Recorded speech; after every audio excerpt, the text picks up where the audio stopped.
Hello guys, welcome back. అందరూ ఎలా ఉన్నారు? Hope you all are doing great. ఈ వీడియో నేను యూజువల్లీ పెట్టేలాంటి క్యాజువల్ వ్లాగ్ వీడియో కాదు. It's completely different. ఈ పాటికి thumbnail చూస్తే మీ అందరికీ ఆల్మోస్ట్ ఐడియా వచ్చేసి ఉంటుంది. So directly coming in to the point. Basically ఈ వీడియో నేను 2 parts గా డివైడ్ చేస్తున్నాను. ఫస్ట్ పార్ట్ వచ్చేసి ప్లాస్టిక్ ఏంటి, అది దేంతో తయారు చేస్తారు, దానివల్ల మనకు వస్తున్న హెల్త్ ఇష్యూస్ ఏంటి, మనం ఇది కంటిన్యూస్ గా ఇలాగే వాడడం కంటిన్యూ చేస్తే మన కిడ్స్ ఎలాంటి ప్రాబ్లమ్స్ ఫేస్ చేస్తారు, వాళ్ళ ఫ్యూచర్ ఎంత హార్మ్ఫుల్ గా ఉంటుంది అన్నది మొత్తం డిస్కస్ చేద్దాం. ఇంకా సెకండ్ పార్ట్ లో నేను మొత్తం స్టీల్ కి కన్వర్ట్ అవ్వడానికి నాకు ఎన్ని డేస్ పట్టింది, నేను ఫస్ట్ ఏంతో స్టార్ట్ చేశాను, ఎంత బడ్జెట్ అయింది, ఇవన్నీ కూడా మాట్లాడుకుందాం. సో మీరు మీ ఫ్యామిలీ గురించి, మీ పిల్లల గురించి ఆలోచించి చేంజ్ అవ్వాలి అనుకుంటుంటే మాత్రం డెఫినెట్లీ వీడియో లాస్ట్ వరకు చూడండి. మనం డీప్ గా అబ్జర్వ్ చేస్తే మనం మార్నింగ్ లేవంగానే టచ్ చేసే టూత్ బ్రష్ దగ్గర నుంచి నైట్ వాటర్ తాగి పడుకునే వాటర్ బాటిల్ దగ్గర వరకు 80% ఆఫ్ ద థింగ్స్ ప్లాస్టిక్ తోనే చేస్తున్నారు ఈ మధ్య. This is the fact. And ఈ ఫ్యాక్ట్ ని మనం ఎప్పుడో యాక్సెప్ట్ చేసేసాం కూడా. మనలో చేంజ్ రావాలంటే మనం ఫస్ట్ తెలుసుకోవాల్సింది ప్లాస్టిక్ దేంతో తయారు చేస్తారు అని. బేసికలీ ప్లాస్టిక్ ని చాలా కెమికల్స్ వాడి తయారు చేస్తారు.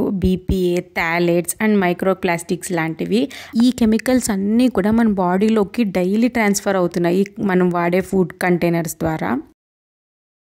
మెయిన్ ప్రాబ్లం ఎప్పుడు వస్తుందో తెలుసా? హీట్ ప్రోడక్ట్స్ అన్నీ మనం ప్లాస్టిక్లోకి డిప్ చేసినప్పుడు.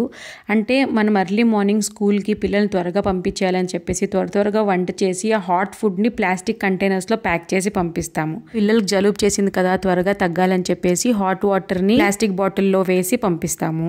అవే తాగుతారు కదా పిల్లలు. ప్లాస్టిక్ కంటైనర్స్లో ఫుడ్ని రీహీట్ చేస్తాం. ఒక్కొక్కసారి వేడి ఫుడ్ని మనం ప్లాస్టిక్ స్పూన్తో కూడా సర్వ్ చేసుకుంటాం. చెప్పుకుంటూ పోతే రోజులో చాలా ఉంటాయి. సో ఇలా మనం చేసిన ప్రతిసారి మన బాడీలోకి థౌజండ్స్ ఆఫ్ మైక్రో ప్లాస్టిక్స్ అనేవి ఎంటర్ అవుతున్నాయి. ఇప్పుడు ఈ మైక్రో ప్లాస్టిక్స్ అన్ని మన బాడీలోకి ఎంటర్ అవ్వడం వల్ల మన బాడీకి ఎలా ఎఫెక్ట్ అవుతుంది, హెల్త్ని ఎలా డిస్టర్బ్ చేస్తుంది? ఫస్ట్ ఈ కెమికల్స్ అన్ని మన బాడీలోకి ఎంటర్ అవ్వగానే మన బాడీలో టార్గెట్ చేసే ఫస్ట్ థింగ్ వచ్చేసి హార్మోన్స్. సో ఈ ప్లాస్టిక్ అంతా కూడా మనకి హార్మోనల్ డిస్టర్బర్స్ లాగా యాక్ట్ చేస్తాయి. అంటే బేసికలీ మన బాడీలో ప్రొడ్యూస్ అయ్యే న్యాచురల్ హార్మోన్స్ని ఇవి బ్లాక్ చేస్తాయి అన్నమాట. దీనివల్ల అడల్ట్స్ వేరేలాగా ఎఫెక్ట్ అవుతారు అండ్ కిడ్స్ వేరేలాగా ఎఫెక్ట్ అవుతారు. ఫస్ట్ అడల్ట్స్ గురించి మాట్లాడుకుందాం. అడల్ట్స్ ఇన్ ద సెన్స్ ఇక్కడ మెన్స్ట్రల్ సైకిల్ స్టార్ట్ అయిన వాళ్ళ అబ్బాయిల్లో అయితే అబౌవ్ 16 తీసుకోవచ్చు. మీరు అబ్జర్వ్ చేస్తే అమ్మాయిల్లో ఈ ప్రాబ్లమ్ స్టార్ట్ అయ్యిందే ప్లాస్టిక్ మనకి మార్కెట్లో ఇంట్రడ్యూస్ అయిన తర్వాత. Problems like fertility issues, PCOD, PCOS, thyroid అంటే హైపోథైరాయిడిజం ఉంది, హైపర్ థైరాయిడిజం, ఇవన్నీ కూడా రావడానికి మెయిన్ రీజన్ హార్మోనల్ డిస్రప్షన్. దీనికి ప్లాస్టిక్ 70% అయితే ఇంకా 30% మనం ఎక్కువ యాక్టివిటీ లేకుండా ఉండడం, ఎక్కువ స్క్రీన్స్ వాడడం, ఇలాంటివి. అబ్బాయిల్లో కూడా ఇవి చాలా రీప్రొడక్టివ్ ప్రాబ్లమ్స్కి కాజ్ అవుతాయి. కానీ మనం ఏంటంటే అబ్బాయిలకి మెన్స్ట్రల్ సైకిల్స్ ఉండవు కాబట్టి అంత తొందరగా డిటెక్ట్ చేయము. బట్ ఈ మధ్య రీప్రొడక్టివ్ ఇష్యూస్ వచ్చినప్పుడు, అంటే తొందరగా ప్రెగ్నెంట్ అవ్వట్లేదు అన్నప్పుడు అబ్బాయిలకు కూడా టెస్ట్ చేస్తున్నారు. ఇప్పుడు బయటపడుతున్న మెయిన్ ప్రాబ్లం వచ్చేసి లో స్పర్మ్ కౌంట్. సో లో స్పర్మ్ కౌంట్ కూడా ప్లాస్టిక్స్ వల్ల చాలా వరకు ఎఫెక్ట్ అవుతుంది. నెక్స్ట్ టైం ఒకవేళ ఏదైనా రీప్రొడక్టివ్ ఇష్యూస్ వస్తే అబ్బాయిలు కూడా టెస్ట్ చేసుకోండి, మీకే చాలా హెల్ప్ అవుతుంది. నెక్స్ట్ థింగ్, ఈ మైక్రో ప్లాస్టిక్స్ కిడ్స్ కి ఎలా ఎఫెక్ట్ అవుతాయి అని. This is very important guys. మన లైఫ్ సగం ఎలాగో అయిపోయింది, అట్లీస్ట్ కిడ్స్ లైఫ్ ఇంకా బూమింగ్ కాబట్టి వాళ్ళదైనా కాపాడుకుందాం. అసలు ఈ ప్లాస్టిక్ యూసేజ్ వల్ల చిన్న పిల్లలు ఈ మధ్య అమ్మాయిలు అయితే 8 yearsకే మెచ్యూర్ అయిపోతున్నారు. అసలు 8 yearsకి వాళ్ళకి పీరియడ్స్ అంటే ఏంటో చెప్తే అర్థం చేసుకునే ఏజ్ కూడా కాదు వాళ్ళది. దీన్ని మనం డెఫినెట్లీ అవాయిడ్ చేయొచ్చు కొన్ని ప్రికాషన్స్ తీసుకొని. దీనికి 70% ఆఫ్ ద రీజన్ ప్లాస్టిక్స్ అయితే ఇంకా 30% వాళ్ళు యూస్ చేసే lots and lots of screens and వాళ్ళు తినే ఫుడ్ కూడా. బయట ఫుడ్ ఎక్కువ ప్లీజ్ పెట్టకండి. నేను ఆఫ్ టాపిక్ వెళ్తున్నాను బట్ స్టిల్ చెప్తున్నాను, బయట ఫుడ్ ఎంత అవాయిడ్ చేస్తే మన కిడ్స్ హెల్త్ని మనం అంత కాపాడుకుంటున్నట్టు. ఈ మైక్రో ప్లాస్టిక్స్తో మెయిన్ ప్రాబ్లం ఏంటో చెప్పనా? ఇవి చాలా చిన్నగా బాడీలో డెవలప్ అయ్యి లాస్ట్కి చాలా పెద్ద ప్రాబ్లమ్స్ లైక్ క్యాన్సర్ వరకు కూడా కాజ్ చేయొచ్చు. ఈ మధ్య ఇండియాలో ప్రతి 100 మెంబర్స్లో 10 మెంబర్స్కి ఏదో ఒక క్యాన్సర్ వచ్చి చనిపోతున్నారు. దీనికి కూడా the main reason and main culprit is plastic guys. Plastic గురించి నేను విన్న ద వర్స్ట్ పార్ట్ చెప్తాను వినండి. పుట్టిన పిల్లలు తాగే బ్రెస్ట్ మిల్క్ లో కూడా ప్లాస్టిక్స్ అంటే మైక్రో ప్లాస్టిక్స్ ఉన్నాయని సైంటిస్ట్స్ కేస్ స్టడీలో ప్రూవ్ చేశారు. అంటే ఆలోచించండి ఎంత దారుణమైన సిచ్యువేషన్లో మనం ఉన్నామనేసి. ఇప్పుడు మనం కిడ్స్ మీద ఈ ప్లాస్టిక్స్ ఎంత ఎఫెక్ట్ చూపిస్తాయి, ఎంత త్వరగా చూపిస్తాయి అని కూడా తెలుసుకుందాము.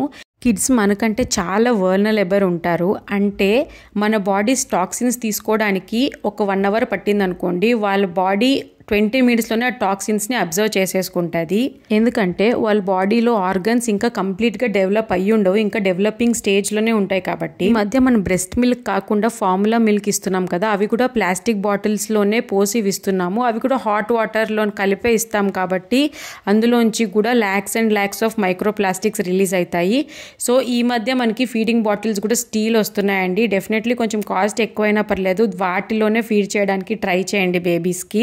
మనం మన పిల్లలకి ఎప్పుడు ద బెస్ట్ ఇవ్వాలనుకుంటాము, the best food, best school, best college, everything best. కానీ మనం ఆ ఫుడ్నే ప్లాస్టిక్లో ఇస్తున్నాము అంటే మనం ఎంత బెస్ట్ ఫుడ్ ఇచ్చినా సరే అది టాక్సిక్ అయిపోతుంది. Hope you all are understanding. నేను ఏమేమి చెప్తున్నానో మీకు అర్థమవుతుందని అనుకుంటున్నాను. ఇదంతా చాలా షాకింగ్గా, కొంచెం ఓవర్వెల్మింగ్గా అనిపించవచ్చు, బట్ దిస్ ఈజ్ ఫ్యాక్ట్ అండి. మనం దీన్ని యాక్సెప్ట్ చేయాలి. యాక్సెప్ట్ చేసి మొత్తం అంతా చేంజ్ ఒకేసారి చేసుకోవాల్సిన అవసరం లేదు. కొంచెం కొంచెం ఒక రోజు తర్వాత ఒక రోజు ఒక్కో థింగ్ చేంజ్ చేసుకుంటూ పోతే మనం డెఫినెట్లీ ఒక ఇంపాక్ట్ అయితే మన లైఫ్ మీద క్రియేట్ చేయొచ్చు. నెక్స్ట్ వచ్చేసి నేను నా కంప్లీట్ కిచెన్ని ప్లాస్టిక్ నుంచి స్టెయిన్లెస్ స్టీల్ మార్చడానికి ఎన్ని డేస్ పట్టింది అండ్ ఎంత నాకు ఖర్చు అయ్యింది అన్నది మాట్లాడుకుందాము. నేను లాస్ట్ ఇయర్ అక్టోబర్లో స్టార్ట్ చేశానండి ఇంకా చేంజ్ చేయాలి అని చెప్పేసి. మన మిడిల్ క్లాస్ ఫ్యామిలీస్లో ఎలాగంటే మొత్తం చేంజ్ చేయాలని వెంటనే మొత్తం ఓవర్ నైట్ అంతా చేంజ్ చేసేయలేం కదా, అంత బడ్జెట్ ఒకేసారి ఉండదు. ఎందుకంటే మనం బడ్జెటింగ్ చేస్తూ మనం లైఫ్ని కొనసాగిస్తాం కాబట్టి. యాక్చువల్గా కరెక్ట్గా ప్లాన్ చేసుకుంటే మనం 6 monthsలో ఇన్ బడ్జెట్ చేసేయొచ్చండి. నేను ఇప్పుడు ఆ ప్లాన్ మీతో షేర్ చేసుకుంటాను. ఇక్కడ నేను 6 monthsకి చెప్తున్నాను, సో మీరు కూడా 6 monthsలో చేంజ్ అయిపోవాలి అనేం లేదండి. There is no hard and fast rule. మీకు ఎన్ని మంత్స్లో కుదిరితే మీ బడ్జెట్ని బట్టి మీరు అన్ని మంత్స్లో ఒక్కోటి చేంజ్ చేసుకుంటూ వెళ్ళండి. Change is important. So first మంత్లో నేను చిన్నగా స్టార్ట్ చేద్దాం అని చెప్పేసి plastic water bottles and plastic lunch boxes మాత్రమే చేంజ్ చేశానండి. స్టెయిన్లెస్ స్టీల్ వాటర్ బాటిల్స్ మనకి 300-400 రేంజ్ నుంచి 1100 వరకు సాలిడ్ బ్రాండ్స్ అన్ని దొరుకుతాయి. సో మీ బడ్జెట్ని బట్టి మీరు డెఫినెట్లీ ఆర్డర్ చేసుకోవచ్చు. నా సజెషన్ వచ్చేసి water bottles and steel lunch boxes మనం చాలా డేస్ యూస్ చేస్తాం కాబట్టి కొంచెం కాస్ట్ అయినా సరే మంచి బ్రాండ్స్ తీసుకోవడమే బెటర్ అని. సో నా సజెషన్ బ్రాండ్స్లో వచ్చేసి ఆన్లైన్లో తీసుకునేటట్టయితే మిల్టన్, సెల్లో, సిగ్నోవేర్, ఈ 3 బ్రాండ్స్ చూడండి. కాస్ట్ కూడా మరీ హై రేంజ్ ఉండదు, మిడ్ రేంజ్లోనే ఉంటుంది అండ్ క్వాలిటీ కూడా చాలా బాగుంటుంది. అండ్ లంచ్ బాక్సెస్కి వచ్చేసి సేమ్ ఇవే బ్రాండ్స్లో కూడా లంచ్ బాక్సెస్ దొరుకుతాయి, లేదంటే మీరు లోకల్ స్టీల్ షాప్స్లో కూడా తీసుకోవచ్చు, క్వాలిటీ అక్కడ కూడా చాలా బాగుంటుంది. మంత్ 2 వచ్చేసి సర్వింగ్ అండ్ ఈటింగ్ యూటెన్సిల్స్, అంటే మనం సర్వ్ చేసుకోవడానికి యూస్ చేసే గిన్నెలు, మనం వాటర్ తాగడానికి యూస్ చేసే గ్లాసెస్ కావచ్చు, మగ్ కావచ్చు, పాయసం తినడానికి యూస్ చేసే గిన్నెలు, అదే కప్స్, స్పూన్స్, మళ్ళీ సర్వ్ చేసుకోవడానికి రైస్కి కావచ్చు, దాల్కి కావచ్చు, వీటన్నిటికీ కూడా స్టీల్ స్పూన్స్, ఇలాంటివన్నీ అనమాట. అంటే బేసిక్లీ మనం తినడానికి సర్వ్ చేసుకోవడానికి ఏమైతే యూస్ చేస్తామో సో వాటన్నిటిని కూడా మంత్ 2లో నేను కవర్ చేశాను. మ్యాక్సిమం 2000 రూపీస్లో ఇదంతా కూడా కవర్ అయిపోతుంది. ఇప్పుడు నెక్స్ట్ మంత్ 3 వచ్చేసి ఫుడ్ స్టోరేజ్ యూటెన్సిల్స్ అన్నీ. ఈ ఫుడ్ స్టోరేజ్కి మనకి చాలా బాక్సెస్ కావాలి కాబట్టి నేను మంత్ 3, మంత్ 4 లాగా 2 monthsలో కవర్ చేశాను ఇవి. ఫస్ట్ వచ్చేసి మనకి రైస్కి, దాల్స్కి ఇలా పెద్ద పెద్ద డబ్బాలు కావాల్సి వస్తుంది కదా, అంటే 3 kgs 4 kgs అలాంటి డబ్బాస్ అన్నీ ఒక మంత్ కొనుక్కున్నాను. నెక్స్ట్ మంత్ వచ్చేసి కాఫీ, టీ, షుగర్, మళ్ళీ ఇలా చిన్న చిన్న స్నాక్స్ బాక్సెస్ ఇలాంటివన్నీ నెక్స్ట్ మంత్లో కవర్ చేశాను. సో 2 months కలిపి నేను ఈ స్టోరేజ్ కంటైనర్స్ అన్నీ కూడా కవర్ చేశాను. సో ఇప్పుడు మంత్ 3, మంత్ 4 అయిపోయింది. మంత్ 5లో వచ్చేసి స్పూన్స్, అంటే మన బేసిక్ స్పూన్స్ ఇలా రైస్కి, దాల్స్కి ఇవన్నీ కూడా ఉంటాయి కదా, వాటికి స్పూన్స్ తీసుకున్నా, అంటే పెద్ద పెద్ద స్పూన్స్ లాంటివి. అండ్ స్ట్రైనర్ ఉంటుంది కదండి, ఈ మధ్య స్టెయిన్లెస్ స్టీల్ స్ట్రైనర్స్ వస్తున్నాయి, మన రైస్ వంపడానికి అలాంటివి. అండ్ జల్లెడ, ఇలాంటి బేసిక్ చిన్న చిన్నవన్నీ ఈ మంత్లో కవర్ చేశాను. ఇంకా లాస్ట్లో మంత్ 6లో వచ్చేసి నా దగ్గర ఏమైతే నాన్ స్టిక్ కడాయిస్ ఉంటాయి కదా అవన్నీ కూడా డిస్కార్డ్ చేసేసి అన్ని స్టెయిన్లెస్ స్టీల్ తీసుకున్నాను. నేను ఒక 3-4 స్టెయిన్లెస్ స్టీల్ కడాయిస్ తీసుకున్నాను. అవన్నీ కూడా ఈ మంత్లోనే కవర్ అయ్యాయి. యాక్చువల్లీ నేను లాస్ట్ ఇంక మొత్తం అన్నీ కొనుక్కొని వచ్చేద్దాము అన్నప్పుడు కొంచెం బడ్జెట్ ఎక్కువ పెట్టుకొని అగ్రోమెక్స్ స్టీల్ ఫ్యాక్టరీకి వెళ్ళాను. అంటే సనత్ నగర్లో, హైదరాబాద్లో ఉండే వాళ్ళైతే డెఫినెట్లీ తెలిసి ఉంటుంది. అక్కడికి వెళ్తే అన్ని బడ్జెట్లో వచ్చేస్తాయి. నేనేమనుకున్నానంటే అక్కడ వెళ్ళాక చాలా రిగ్రెట్ అయ్యాను. ఒకవేళ ముందే బడ్జెట్ అంతా పెట్టుకొని ఒకేసారి వెళ్ళిపోయి ఉంటే నాకు మినిమం టు మినిమం ఒక 5-6 thousand అయినా సేవ్ అయ్యేది. సో ఇట్స్ ఓకే అని చెప్పేసి లాస్ట్లో వెళ్ళి నాకు ఇంకేమేమి కావాలో అవన్నీ బాక్సెస్ కానీ ఏమేమి ఇంకా రిమైనింగ్ ఉన్నాయి అవన్నీ ఒకేసారి తెచ్చేసుకున్నాను. నేను స్టీల్ ఫ్యాక్టరీలోనే నా నాన్ స్టిక్ కడాయిస్, అల్యూమినియం ఏమేమి ఉన్నాయి, నాకు ఏమేమి వద్దు అనుకుంటున్నాను అవన్నీ కూడా వాళ్ళకి అక్కడ ఇచ్చేసానండి. దానికి మనకు కొంత అమౌంట్ వాళ్ళు ఇస్తారు. నేను అక్కడే cast iron dosa pan, cast iron appe pan తీసుకున్నాను. ఇవే నాకు 3000 పడ్డాయండి. అవే చాలా కాస్ట్లీ పడ్డాయి అనిపించింది నాకు. బట్ స్టిల్ అది లైఫ్ చాలా ఉంటుంది, చాలా ఇయర్స్ వరకు వాడచ్చు అని చెప్పారు. సో ట్రై చేద్దామని చెప్పేసి కొంచెం కాస్ట్ ఎక్కువైనా సరే అని చెప్పి తీసుకున్నాను. వీటిని సరిగ్గా సీజనింగ్ చేసుకొని వాడితే మినిమం 20 years వస్తాయని చెప్పారు వాళ్ళు. నేను సీజనింగ్ బాగా చేశానండి, మొత్తం అంతా తెలుసుకొని రీసెర్చ్ చేసి. ఒకవేళ సీజనింగ్ వీడియో కావాలంటే కూడా డెఫినెట్లీ కామెంట్స్లో చెప్పండి, నేను దానికి కూడా పెడతాను. సో ఇప్పుడు బడ్జెటింగ్ గురించి మాట్లాడుకుందాము. నాకు మొత్తం అన్ని స్టీల్ సామాన్లు, ఈ క్యాస్ట్ ఐరన్ ప్యాన్స్ ఇవన్నీ కూడా కలిపి మొత్తం అన్ని మంత్స్ కలిపితే ఎగ్జాక్ట్గా 20,500 అలా అయ్యిందండి. అదే నేను డైరెక్ట్గా స్టీల్ ఫ్యాక్టరీకి వెళ్ళిపోయి తీసుకుని ఉంటే డెఫినెట్లీ 15,000-16,000లో వచ్చేసి ఉంటుంది. ఒకవేళ మీరు హైదరాబాద్లో ఉంటే డెఫినెట్లీ మీరు స్టీల్ ఫ్యాక్టరీకి వెళ్ళడానికి ట్రై చేయండి. లేదా వేరే ఏ సిటీస్లో ఉన్నా సరే అక్కడ ఎక్కడైనా సరే మనకి హోల్సేల్ స్టీల్ షాప్స్ ఉంటాయి, అక్కడ ట్రై చేసినా కూడా మేబీ మీకు తక్కువ కాస్ట్లో పడవచ్చు. వన్ మెయిన్ థింగ్ చెప్పడం మర్చిపోయానండి ప్లాస్టిక్ వీడియోలో. ఏంటంటే మనం ఇప్పుడు ప్లాస్టిక్ బాటిల్స్లో రిఫైన్డ్ ఆయిల్స్ కానీ కోల్డ్ ప్రెస్ ఆయిల్స్ కానీ ఏమైనా కొంటున్నాం కదా, దాంట్లో కూడా చాలా మైక్రో ప్లాస్టిక్స్ ఎంటర్ అయి ఉంటాయని చెప్పారు. సో నేను ఇప్పుడు ఏం చేస్తున్నానంటే, ఇప్పుడు టిన్స్లో కానీ స్టీల్ ప్యాకేజింగ్లో కానీ వస్తాయి కదా ఆయిల్స్, అవి మాత్రమే కొంటున్నాను.